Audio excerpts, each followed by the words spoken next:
and sometimes the dead would rather not be disturbed. But enough about me. What of Armorang?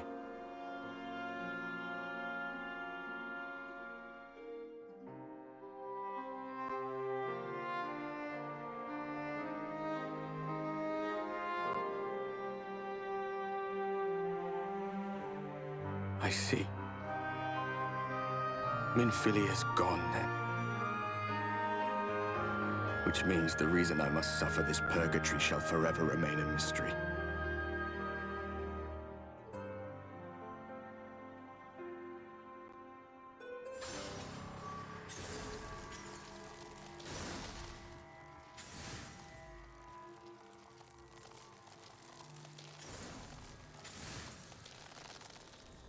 What's the matter? Are you all right?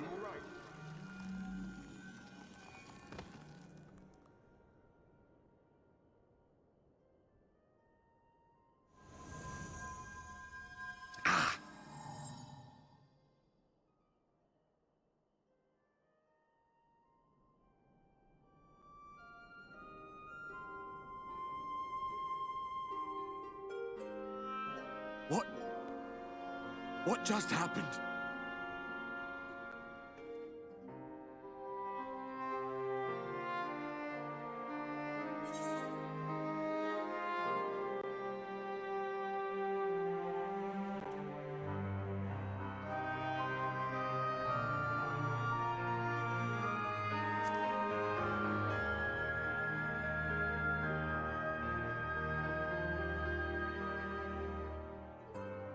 Minfilia said my time had not yet come. That I still had a role to play. Not even the most valiant heroes can stand alone. No, it couldn't be. There's only one hero in this room, and it is not me. I'm just a shadow, cursed to wander.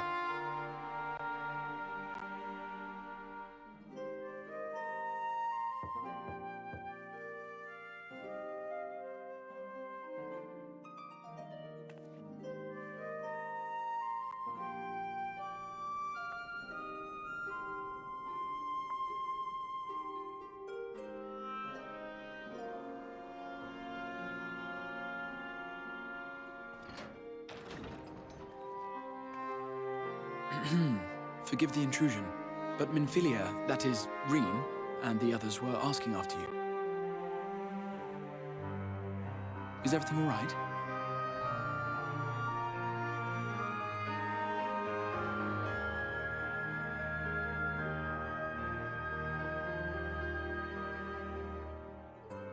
That pain again? And did it pass?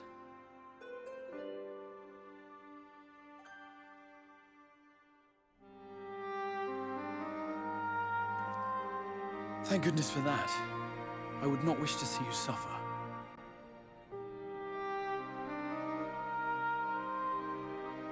Though I know only too well how much you have suffered on our behalf in recent days. Indeed, I have no right to impose upon you further. Nevertheless, I must ask one thing of you. That you survive this, no matter what. When the dust settles, you must return to your world, for the battles to come and the wars yet unwon. The final Light Warden is all that stands between us and victory. There is still much we must do to prepare, but for now, I will see if there is aught that may remedy the strange affliction which plagues you.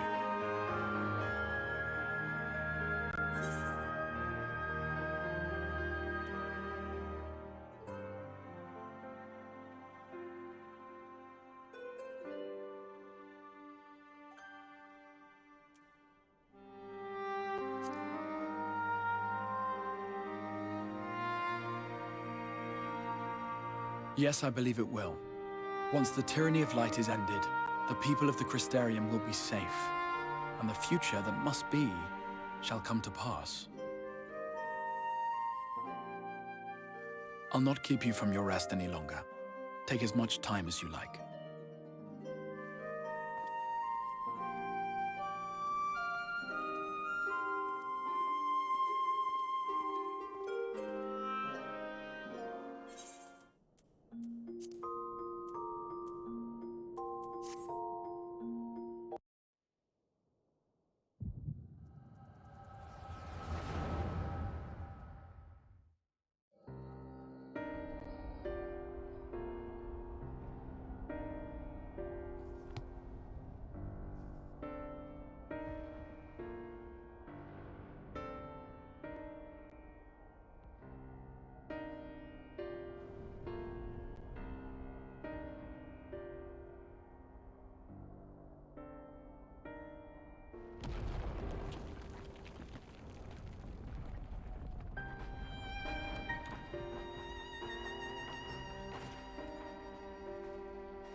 There you are.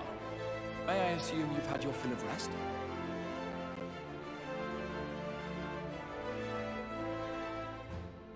That is well. Now that we are all present, let us speak of our plan. Thus far, we have vanquished 4 Light Wardens, restoring night to much of Northrend. Only one remains, that of Calusia.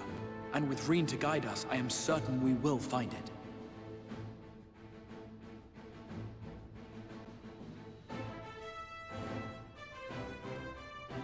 We're so close now. If we can just take care of this one last warden, we'll rob the Sin Eaters of their final foothold and drive them out of Northrend once and for all. It will be a new beginning for the First. A chance for the people to rebuild their world. In short, a prize worth fighting for. And in thus delivering the First from destruction, so too shall we unsow the seeds of the 8th umbral calamity. Do you hear? Your dreamed of rejoining is in jeopardy. Are you sure you're not tempted to intervene?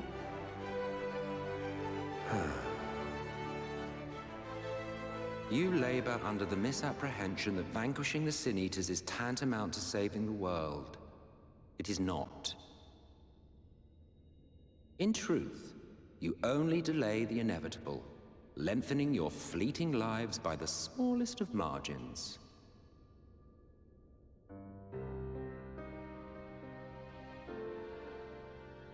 Twould be churlish of me to deny you this small concession, close as we've become. Foolish and misguided though you are not without charm. Each and every one of you is possessed of a noble heart. When the weak want for succor, you do not hesitate to provide it. Alas, your nobility is short-sighted. You think only of the problem in front of your nose. A limitation of your ephemeral existence.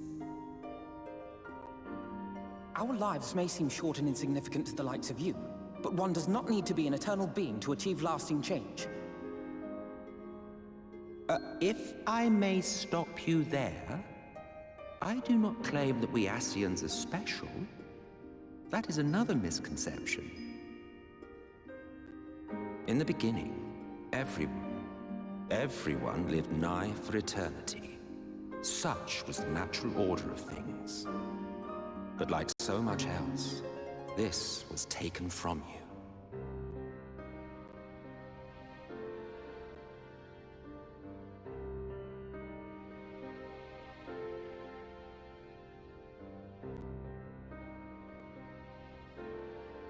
You won't object if I borrow your plaything?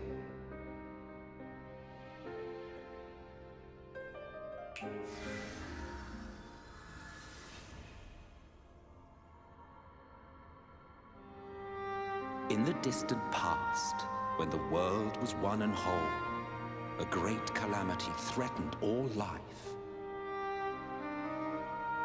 It began without warning. The very laws of the star were warped and broken, and chaos swiftly spread throughout the land. Faced with annihilation, we sought to imbue the star with its own will. Thus was Zodiac born, and by his power was order restored.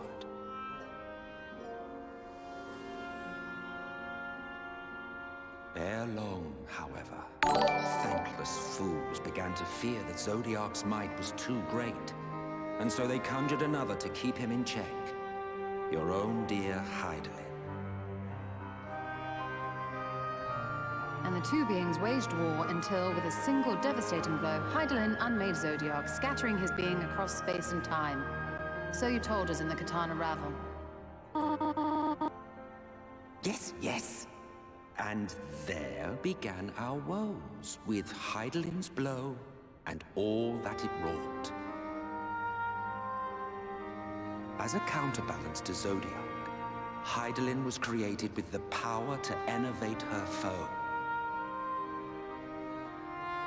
This singular ability strikes not at such banal things as flesh, but everything that defines the target, diluting its existence. For example, were she to strike you,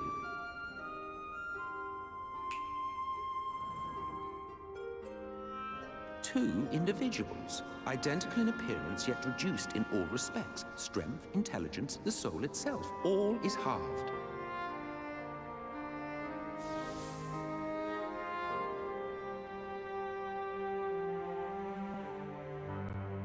Do you see? This self-same fate befell not only Zodiac, but the very star.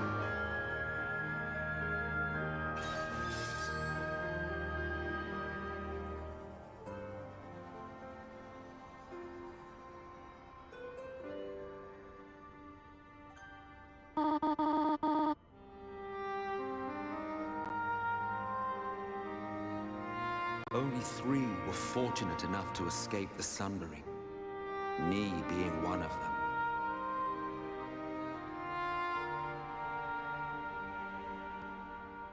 When I beheld the shattered remnants of our home, I knew deepest despair. The inhabitants of these 14 fragments were feeble, frail and foolish, oblivious to their imperfection, ignorant of their past. Malformed creatures thrashing blindly about. Pitiful, disturbing, depressing. So, we took it upon ourselves to rejoin the worlds. But in our eagerness and, I confess, our ignorance, we erred and made a useless void of the 13th.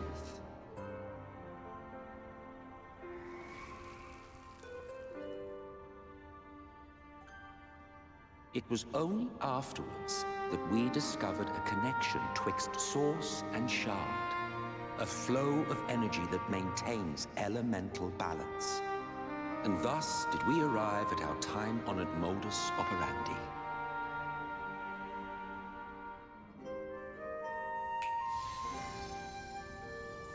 From a purely Ascian standpoint, it could be said that what you seek to do is only logical.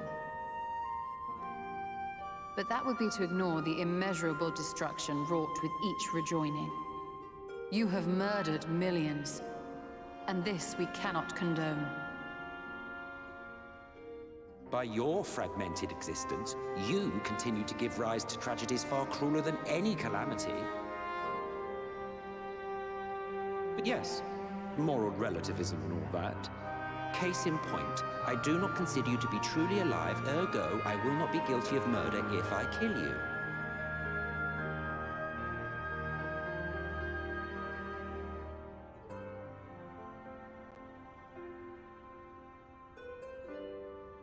Oh, don't look at me like that. You for whom I have only the highest expectations. a vaunted hero of the Source, 7 times rejoined.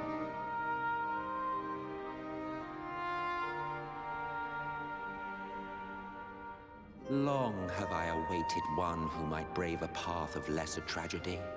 A resilient soul able to endure the necessary pain. I dare to hope that my wait is over.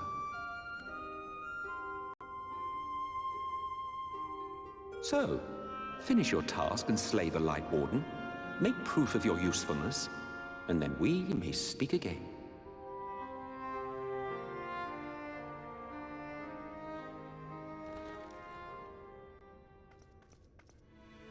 Forgive me, my lord, but this could not wait.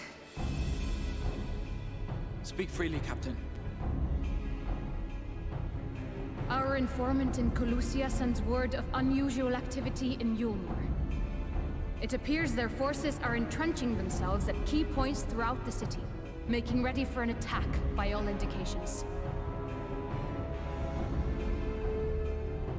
An intriguing use of resources. I rather doubt Lord Vorthry is concerned for the safety of his citizens.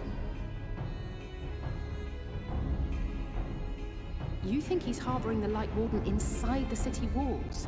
Even if he does have some means of controlling the Sin Eaters, wouldn't that be a little risky? Risky or not, if there is even a chance the Warden is hiding there, we will need to act fast. The longer we wait, the better prepared the Yulmorans will be.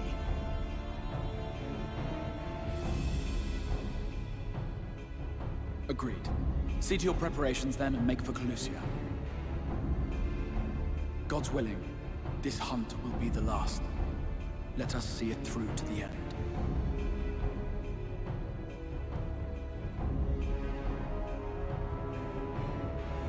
We should begin by assembling in Rite. There we may assess the situation in Yulmore and decide how best to proceed.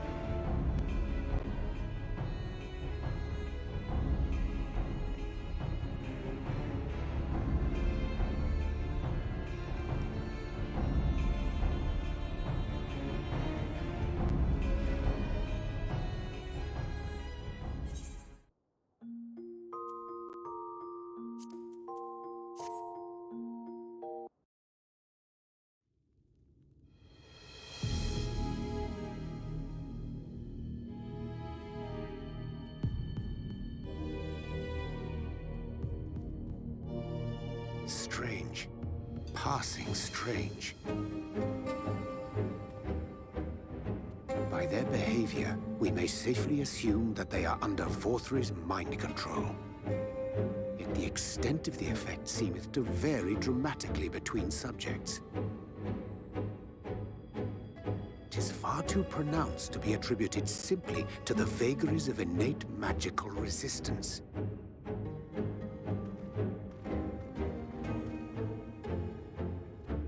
Curiouser and curiouser. We met with no trouble en route. My thanks for securing the way.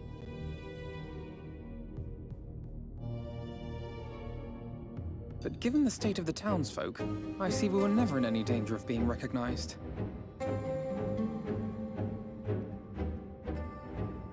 What can you tell us from here?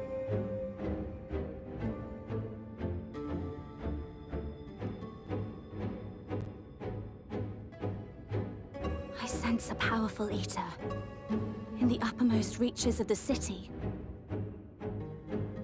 But there's something different about it. Its light is impure. We need to get closer. Oh, so that one's Alphino. Well, unless you're triplets.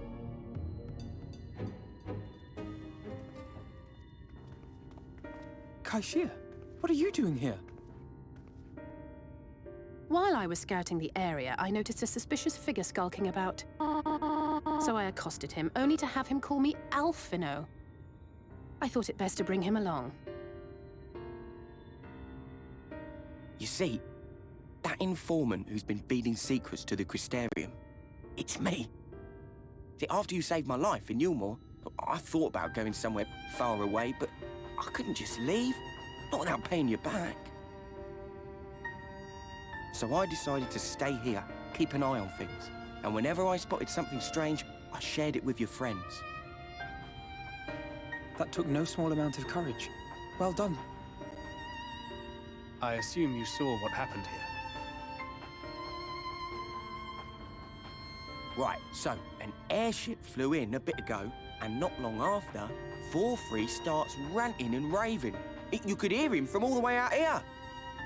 Geezer was doing his nut, shouting and screaming like someone had nicked his pie. 'Tis like the airship bore the soldiers sent to thwart our efforts in our meringue.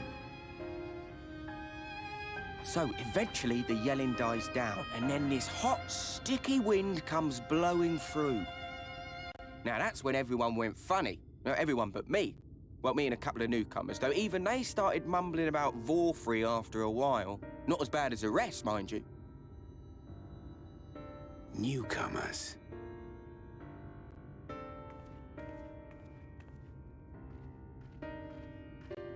There's something I need Reen to see.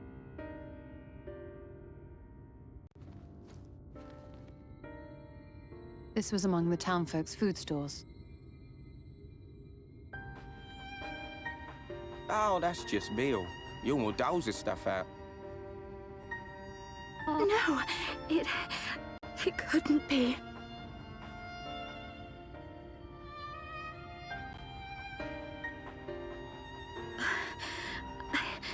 I know what it is. It's Sin Eater. Meal is made out of Sin Eater.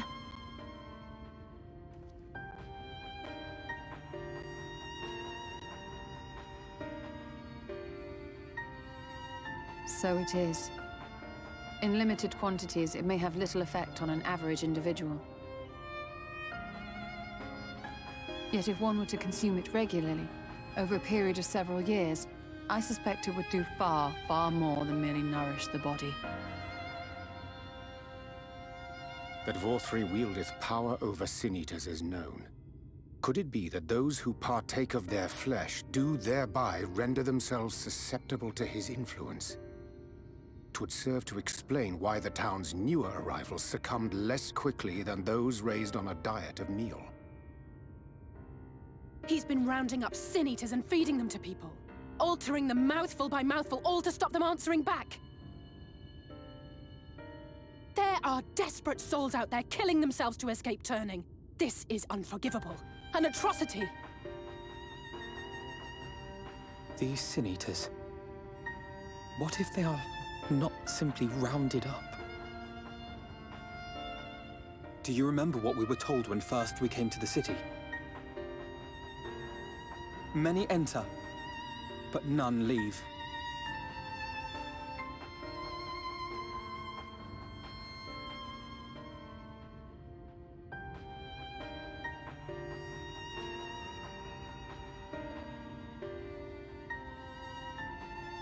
Let us put an end to it. To this paradise built upon the bones of the poor. Vorfrey's deeds are beyond justification, beyond forgiveness. Evil. It's highly probable that the Light Warden is waiting for us somewhere in there, and I'm all for going after it. But our enemies know our faces. They know that we are coming, and they will not let us through without a fight. Like it or not, the time for stealth is past. Now, my friend, if you would be so good as to lead the charge.